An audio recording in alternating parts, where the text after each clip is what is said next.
What changed it for the fan? Was it Vince with the whole Attitude Era and everything like that? Even before that, I think it was the internet. The internet changed wrestling because the wrestlers basically went from town to town, and they did a great one. Once the wrestlers sort of work out their basic storyline or their match, a lot of times they'll just take it from one show to the next. And once you tweak your match to it, it's like it's as good as it's gonna get, and it's perfect. Like what matches I used to have with Owen or Kurt Hennig. You get where you have this perfect match, and you just go back the next day and you do it again. It's like a cookie cutter. You just stay on that. You just leave it the way it is, Yeah. and you just keep doing it, doing it, doing it. But in the end, the internet would wrestling fans would type what happened in the match to the next town. But even then, you couldn't really, it looked like it was the same match when you read it. But at the same time, the internet started wanting more and more information about basically the spoilers of what they could do to take away all the suspense. And so I don't know. It just became a time where the wrestling fans were getting smarter than the wrestlers. And it was always an ongoing tug of war with that. And I was a big. I didn't say anything to anybody about what I was doing. For that reason, I didn't like to ruin it for anybody, ever. Yeah. I always wanted it to. There is a Santa Claus, and just enjoy the show. I never liked it when someone tell you everything that's going to happen. Like I can remember getting to a building and some kids came up to me and they told me, you're going to be a bad guy next week. You're turning bad and all that. And it's like, I remember thinking, no, I'm not. I got a call a few days later, Vince McMahon told me I'm going to turn into a bad guy. What bothers me is that the kid knew before I did. And then you learn that just got bigger and bigger and bigger until it overtook the business. And there's probably just as many fans that enjoy ruining it for everybody by telling everybody what's going to happen. Right. That's part of there's a feeding frenzy of wrestling fans that feed off all that stuff. Well, things are getting busy here. We're in BJ's gym. Why are we here? You chose this location. Because it was central located and my own house is a little messy. But I mean, there's posters of you here. Do you train here? Do you work out? Yeah, here? I do train here, and this is a great hardcore gym that a lot of the wrestlers trained here. You see a lot of the posters on the wall. You got that on the wall too. Bulldog, and it's a bit of a shrine still for.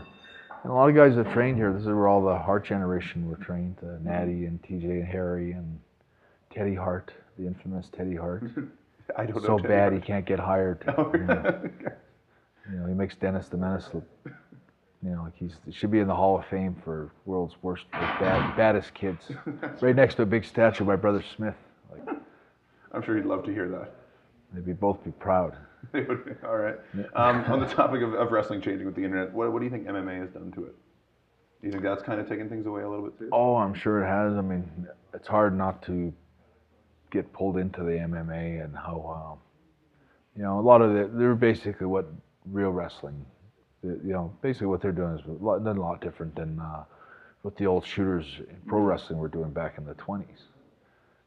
It's just the same type of people that got into wrestling the way it is now, and it flourished because the way wrestling worked in the 20s or something like that. I think it was Jack Dempsey was knocking everybody out in one round, and Babe Ruth broke the home run record, or I think it was 26 or something like that, or whatever. But it was just so, things were small. Everything was faster and faster. And wrestling matches back then were about an hour and a half long, or they wrestled for 4 hours or something with a headlock on, and no one would submit.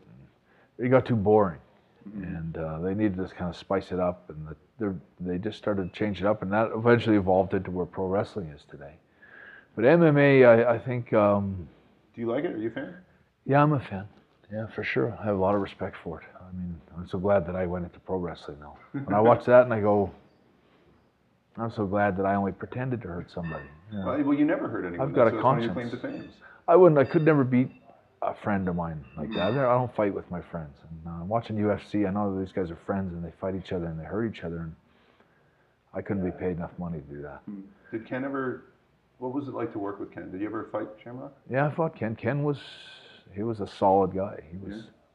He was a tank. He was one of the most solid, well put together guys I ever wrestle. His with transition professional. was good to professional wrestling. Yeah, it was good, but he was the kind of guy that he didn't look like he looked like an impressive guy, but he looked like a lot of other wrestlers. But I swear, when you picked up Ken Shamrock for a body slam, he weighed 5,000 pounds. He was like cement. I mean, he was just really well put together. But in what you're saying about UFC or MMA, when I think of my match with Steve Austin, WrestleMania 13, and I think it shows you the best of what pro wrestling offered for that kind of fix, that violent fix that UFC needs, like when they watch these guys punch each other in the blood and all that. They used to get that from wrestling, and they used to get it in matches like the one I had with Steve Austin at WrestleMania 13, where it just became so real in the blood, and it was a very physical kind of violent match, and people love that, and but that's kind of, wrestling's gone now, and UFC's moved into that market, and they've got that all to themselves. So wrestling, I see today, is more of a family programming type thing. It's a step down for grandpa can now watch wrestling with his kids as it is right now. And that's good, and that leaves the UFC into a whole different market of serious fighting enthusiasts that wrestling only pretended to appease a long time ago. What do you think of the state of the WWE right now? I mean, well, I guess it's WWF for you always, right? Are you Well, comfortable saying WWE? I can do both. Yeah.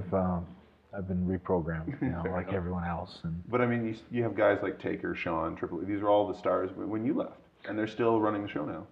Well, the funny thing about all that is, and I'm curious to talk to some of them about it, is that they are right where I was when they screwed me. So I'm looking at Undertaker or Shawn Michaels, and how would you feel right now if somebody screwed you at this point in time in your career? Yeah. Because the guy younger and you didn't have enough, didn't have enough respect for you.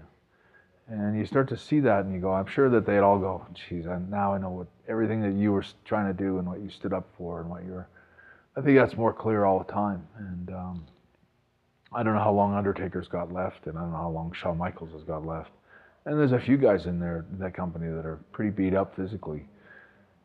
So I mean, I don't know how long they got left. There's always a role like the one I've got, where you can somehow hang in there doing that. But I see Shawn Michaels and Undertaker looking to take some kind of a long break in the not too distant future. A deserved one, They both worked pretty hard for a long time. I think of Steve Austin and some of these guys that have already rode off into the sunset. It's easy to do that sometimes, and I credit them for hanging in there, and they're basically still the leaders of the company. Yeah. So. What did you feel about The Wrestler when you saw the movie?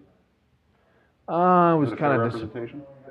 In its own way, it's a fair representation, but I thought, like before the movie came out, I thought finally we're going to get our fair shake. We've been slammed and put down and knocked and given no credit for years for being athletes or actors or anything. It's like we're circus. We're out in some category all to ourselves that no one cares about. Like when there's media or news, or there's going to be a newspaper story, they don't ever want to talk about wrestlers, or unless it's bad. We're the we've always had usually negative press, or roll your eyes kind of mentality to pro wrestling. And I thought, well, finally there'll be a movie that will sort of say something good about us. Maybe when I walk out of the theater, I'll be able to kind of puff out my chest and, I was a wrestler. Or, some kid says he wants to grow up and be a wrestler. You don't go, are you an idiot? What are you, stupid? It's like I thought maybe something good to make us proud of wrestling. And I know I've had lots of great moments where I'm really been proud of everything I did. And I think that comes across in my book about how proud I was of the career I had. And when I watched that movie, I thought, that's about bums and losers. And, wrestlers aren't all losers, and they're not all bums. And that's the movie seemed to paint. There wasn't one guy in that movie that had any kind of hope, or a good life, or a nice family. They're all washed up losers, and that bothered me a little bit. That we were always sort of pegged. And don't get me wrong, there's lots of washed up losers in wrestling, but they're all sort of pegged into one category all the time.